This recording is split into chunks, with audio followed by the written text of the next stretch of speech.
Hello students, कैसे हैं आप लोग। उम्मीद करता हूँ बढ़िया होंगे। और एक एग्ज़ाम जिसका हम बहुत दिनों से इंतज़ार कर रहे थे वो थी आरपीएफ की। तो आरपीएफ की जो भर्ती है नई 2024 के लिए वो आ गई है। और आरपीएफ नई भर्ती 2024 की हम बात करें तो ये दो पदों के लिए आई है, एसआई और कांस्टेबल पदों के लिए। और अच्छे खासे पद जो है संख्या में आए हैं, तो इसकी मैं पूरी डिटेल आपको बताता हूँ। साथ ही साथ इस बार कुछ नया भी आया है। क्या नया आया है, वीडियो को पूरा आखिरी तक आप देखना तो आपको डिटेल पता चल जाएगी कि क्या एक प्लस पॉइंट आपको मिल रहा है, जो भी कहीं ना कहीं जिनकी एज जा रही थी उनके लिए। तो मैं आपको बताने वाला हूं। हम बात करेंगे योग्यता, सिलेबस, आयु, फिजिकल, सभी की बात करने वाले हैं। तो क्या न्यू पैटर्न है, क्या न्यू सिलेबस है, उसके ऊपर हम बात कर लेते हैं।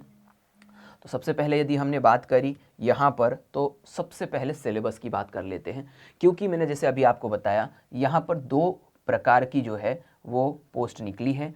पहली है एसआई, मैं अलग से यहाँ पर लिख देता हूँ, एसआई है। और दूसरी जो पोस्ट है वो है कांस्टेबल।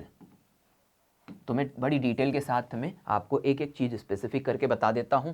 सबसे पहले हम बात करेंगे एसआई की। ये रहा नोटिफिकेशन, कब से फॉर्म भरने शुरू हो रहे हैं, सारी चीज़ें देखते हैं। सबसे पहले एसआई की यदि हम बात करें तो यहाँ पर जो एग्ज़ाम यानी कि फॉर्म की डेट शुरू होने वाली है एसआई के लिए, वो है 15/4/2024, यानी कि 15 अप्रैल से ये डेट शुरू हो रही है। और ये जो डेट है ये जाएगी 14/5/24, यानी कि 14 मई तक। पूरा एक महीना मिल रहा है आपको फॉर्म भरने के लिए। उसके बाद में डेट के बाद में जो नेक्स्ट चीज़ है एसआई के लिए हम बात करें तो टोटल नंबर ऑफ पोस्ट कितनी मिल रही है। तो एसआई के लिए जो पोस्ट यानी वैकेंसीज की संख्या आई है वो आई है 552। ये पोस्ट के बारे में मैंने बता दिया आपको, एसआई के बारे में। इसके बाद में एसआई के लिए आपका जो एजुकेशन होना चाहिए वो कितना होना चाहिए। तो ऑब्वियसली कभी भी आप ध्यान रखिए, एसआई की कोई भी पोस्ट होगी तो उसके लिए आपको ग्रेजुएट ही होगा। जो ग्रेजुएट पोस्ट होती है यानी कि ग्रेजुएट होना आवश्यक है। एजुकेशन के बारे में भी मैंने आपको ये बात बता दी। तो ये सब इंस्पेक्टर के लिए है। टोटल मिलाकर के पोस्ट हो गई। इसके बाद में आखिरी जो चीज़ आ जाती है वो आ जाती है एज। एज की यदि हम बात करें तो 20 ईयर से लेकर के 28 ईयर के जो व्यक्ति हैं वो इस फॉर्म को भर सकते हैं। इसी के ऊपर मैं आपको यहाँ पर मैं स्टार लगा देता हूँ। अभी मैं आपको कुछ बताने वाला हूँ इसी एज के संबंधित। पहले मैं आपको कांस्टेबल का भी बता देता हूँ। कांस्टेबल की यदि हम बात करें तो कब से फॉर्म भरना शुरू हो जाएंगे, तो फिर से वही बात है, 15/4/2024 से ये फॉर्म भरना शुरू हो जाएंगे। कब तक भरे जाएंगे? 14/5/2024, यानी पूरा एक महीना हमको मिल रहा है। डेट की बात हो गई। डेट के बाद में अगली जो चीज़ है, इसमें हमें टोटल कितनी पोस्ट मिल रही है। टोटल पोस्ट है 4208। 4208 पोस्ट है। अच्छी खासी संख्या में हमें पद मिल रहे हैं रेलवे आरपीएफ के। इसके बाद में पोस्ट के बाद में हम बात करें एजुकेशन, यानी कि एजुकेशन क्वालिफिकेशन क्या होना चाहिए। तो यहाँ पर एजुकेशन मिनिमम क्वालिफिकेशन है 10th पास होना चाहिए, जो कि सभी कांस्टेबल एग्ज़ाम के लिए एक मिनिमम रिक्वायरमेंट होती है। इसके बाद में हम बात करें एजुकेशन के बाद में एज की बात करें तो कांस्टेबल के लिए एज लिमिट क्या रखी गई है? 18 से 28 वर्ष। 18 साल से 28 वर्ष के स्टूडेंट जो है इस फॉर्म को भर सकते हैं। अब यहाँ पर मैं आपको एक और चीज़ बता रहा हूँ जो कि प्लस फैक्टर है सभी के लिए जिन्होंने भी एग्ज़ाम ये भरनी है। देखिए यहाँ पर एक पॉइंट लिखा हुआ है, क्योंकि ये थोड़ा सा ब्लर है, मैं आपको समझा देता हूँ। These includes a relaxation of 3 year in age beyond the prescribed age limit as one time measure, यानी कि सिर्फ ये लाइफ टाइम मतलब पहली बार ही और एक बार ही मिल रहा है ड्यू टू कोविड-19 पैंडेमिक। यानी कि 2019 का जो पैंडेमिक आया था जिसकी वजह से सभी बच्चों के 2 साल खराब गए थे, उसकी वजह से इस एज यानी मैक्सिमम एज में आप 3 ईयर प्लस कर दीजिए, यानी कि 28 और 3 साल हो गए 31 ईयर एज, और ये भी हो गया 31 ईयर प्लस 3 ईयर कर दीजिए, ये भी रहा 31 ईयर एज। यानी कि हम एसआई की बात करें तो 20 साल से 31 साल के युवा जो है इस फॉर्म को भर सकते हैं। साथ ही साथ कांस्टेबल की बात करें तो 18 से 31 साल के युवा इसको भर सकते हैं। तो ये हमारे लिए एक नया जो है प्लस फैक्टर था।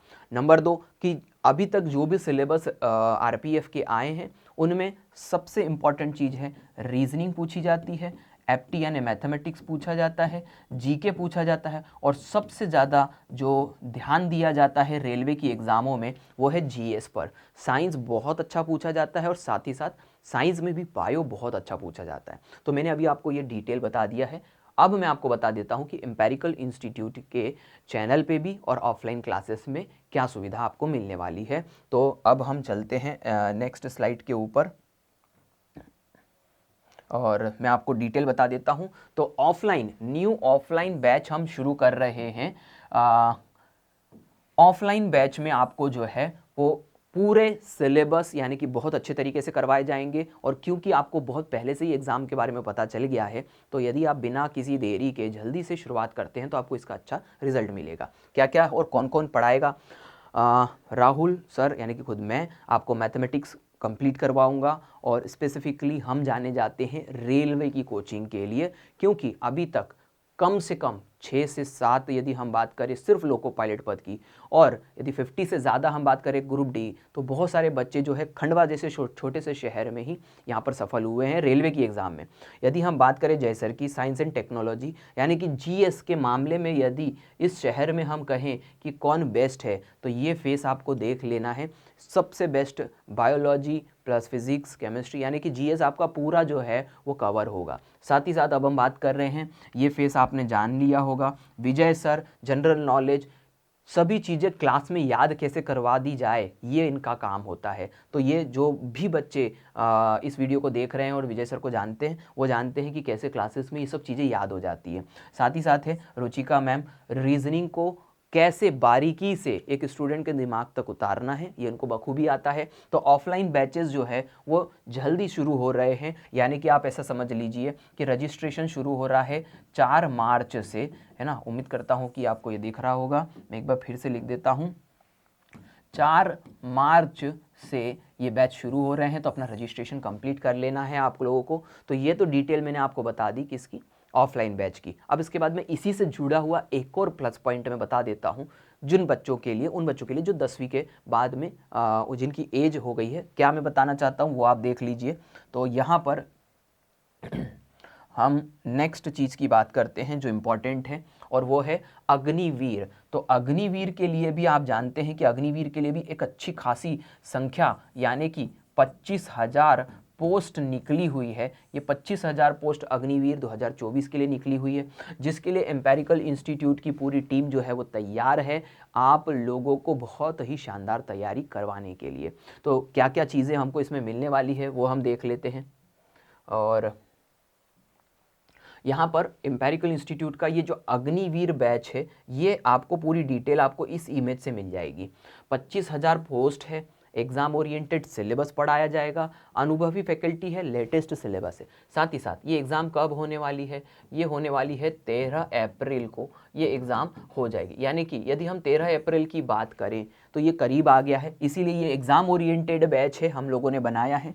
आप फीस के ऊपर यदि ध्यान दें तो इसीलिए हम लोग जाने ही इसलिए जाते हैं क्योंकि मध्यम वर्गीय निम्न मध्यम वर्गीय परिवार का कोई भी बच्चा हो वो दिल से तैयारी कर पाता है, क्योंकि उसको ये चीज़ का टेंशन नहीं होता। ये देखिए 4,000 रुपये फीस है, लेकिन वो 4,000 आपको नहीं देना है, मात्र 1,599 रुपये देना है, और आप बाकायदा इस बैच में पूरा कंप्लीट प्रिपरेशन कर सकते हैं। वैसे ही फैकल्टी है जो अभी मैंने आपको बताया, इस नंबर पे आप संपर्क कर सकते हैं अधिक जानकारी के लिए। तो मेरे को लगता है, उम्मीद करता हूँ कि आपको मैंने दोनों ही डिटेल यानी दोनों ही बैचेस के बारे में बता दिया कि आरपीएफ आपको जो बैच है ना, RPF plus Agniveer,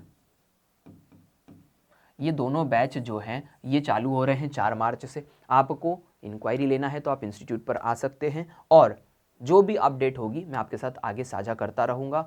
online classes के बारे में मैं बता चुका हूँ, 15 मार्च के आसपास शुरू हो रही है।